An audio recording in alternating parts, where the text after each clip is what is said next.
अरे बच्चों, तुमने खाना खा लिया? यदि मैं ये कहूँगी कि खाना बहुत थोड़ा है तो दादाजी खाना नहीं खाएंगे, और यदि दादाजी खाना नहीं खाएंगे तो वो बीमार पड़ जाएंगे। अगर दादाजी बीमार पड़ गए तो इस दुनिया में हमारा उनके सिवा कोई भी नहीं है। हाँ दादाजी, मैंने खाना खा लिया। दीदी ने खाना थोड़ा होने की वजह से झूठ बोल दिया। मैं भी झूठ बोल दूंगा, फिर दादाजी इस खाने को खा लेंगे, नहीं तो दादाजी भूखे रहेंगे। दादाजी, मैंने भी खाना खा लिया। ऐसा करो, अब आप खाना खा लो। मैं आपके लिए खाना लेकर आती हूँ दादाजी।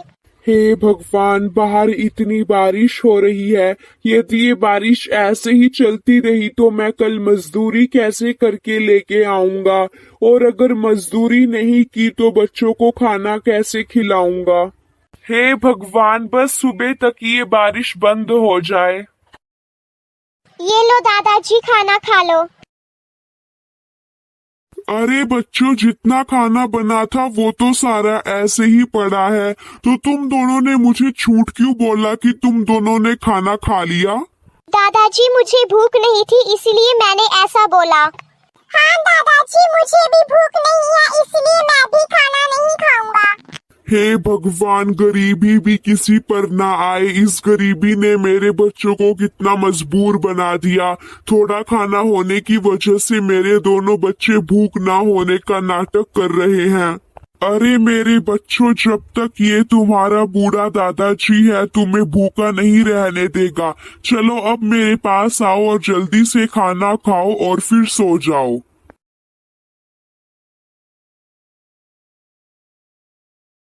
हे भगवान, ये बारिश तो अभी तक नहीं रुकी। अब मैं क्या करूं?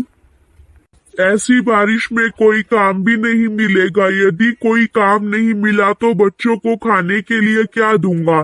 नहीं नहीं, मैं ऐसे बच्चों को भूखा नहीं रख सकता। मुझे कुछ न कुछ काम जरूर ढूंढना होगा। बेटा, मुझे कोई काम दे दो, मुझे काम की बहुत जरूरत है। काका, तुम्हारे पास अपना शरीर तो संभाला नहीं जाता, काम तो क्या संभालोगे? जाओ यहाँ से, पहले ही बारिश में धंधा कम है, पता नहीं कहाँ कहाँ से आ जाते हैं। बेटा ऐसे मत बोलो, मुझे काम की बहुत जरूरत है। जब मैंने बोल दिया मेरे पास कोई काम नहीं है तो तुम मुझे परेशान क्यों कर रहे हो? जाओ यहाँ से, ऐसे जाओगे या धक्के मार के निकालूं? ठीक है बाबूजी, नाराज क्यों हो रहे हो? जाता हूँ। ये तो बहुत बड़ी दुकान है, शायद यहाँ पे मुझे कुछ काम मिल जाए, पता करता हूँ। बेटा, मुझे कोई काम दे दो, मुझे काम की बहुत जरूरत है। अरे अंकल, तुम इस उम्र में क्या काम करोगे? बेटा, जो भी तुम काम दोगे मैं वही कर लूंगा, लेकिन मुझे कोई काम दे दो। मेरे छोटे छोटे बच्चे घर पर सुबह से भूखे हैं। अरे अंकल, इस उम्र में तुम्हें बच्चे पैदा करते हुए ये नहीं दिखा कि उनका पेट कहाँ से भरूंगा? ऐसे बुड्ढों को अयासी करनी आती है, काम धंधा करना नहीं आता। जाओ यहाँ से, मेरे पास ऐसे बुड्ढों के लिए कोई काम नहीं है। बेटा, मेरी मजबूरी समझो, इस बारिश में मुझे कहीं से भी काम नहीं मिल रहा है। भगवान के लिए मुझे कोई भी काम दे दो। अरे अगर ज्यादा परेशान करोगे तो पुलिस को बुला दूंगा, फिर पड़े रहना जेल में। इसलिए तुम्हारी भलाई इसी में है कि चुपचाप चले जाओ यहाँ से। दीदी, अब तक दादाजी नहीं आए। बाहर कितनी बारिश और सर्दी हो रही है। भाई तू चिंता मत कर, दादाजी हमारे लिए खाना लेने गए होंगे, अभी आ जाएंगे। दादाजी, आप इतनी बारिश में कहाँ गए थे? आप तो पूरे भीग गए हैं, आपको सर्दी लग जाएगी।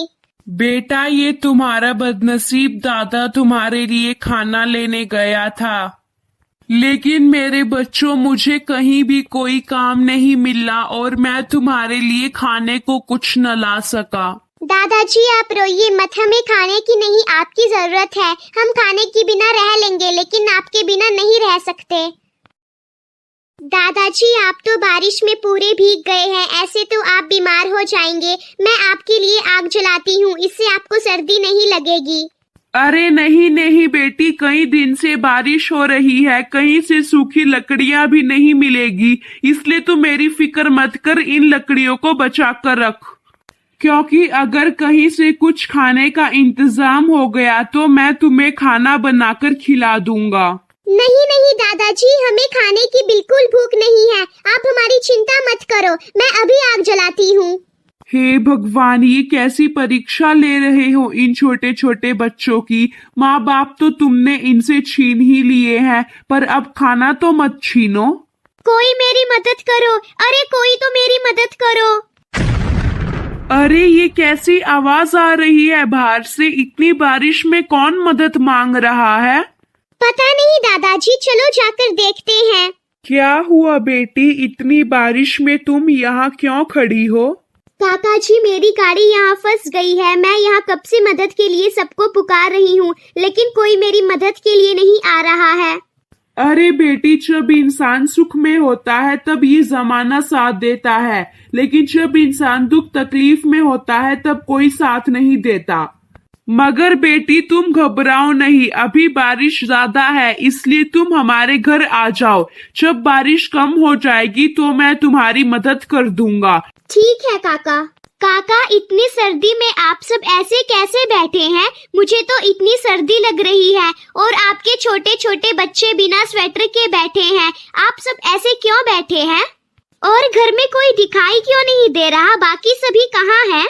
क्या बताऊं बेटी, ये बच्चे विपदा के मारे हैं और मैं इनका बदनसीब दादा हूँ।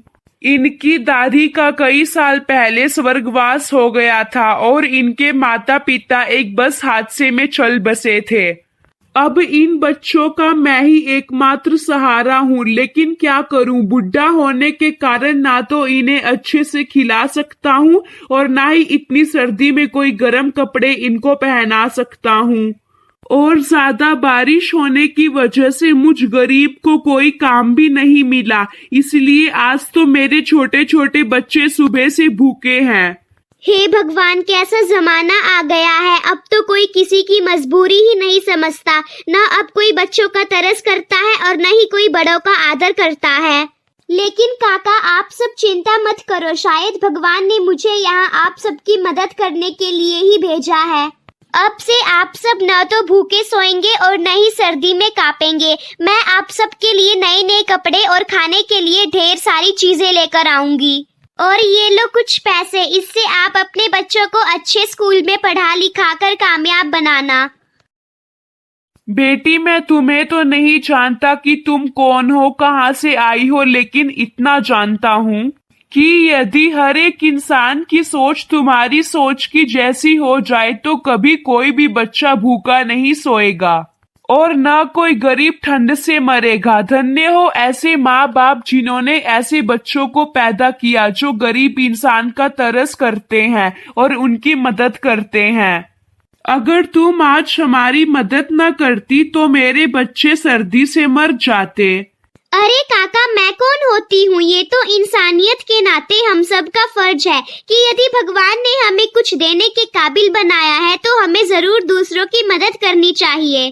तो मेरे प्यारे दोस्तों, यदि आपके आसपास भी कोई गरीब ऐसे ही भूख और सर्दी से मर रहा हो तो जितनी आप पर हो सके उसकी उतनी मदद जरूर करिए, क्योंकि मदद करने से इंसान कभी खाली नहीं होता।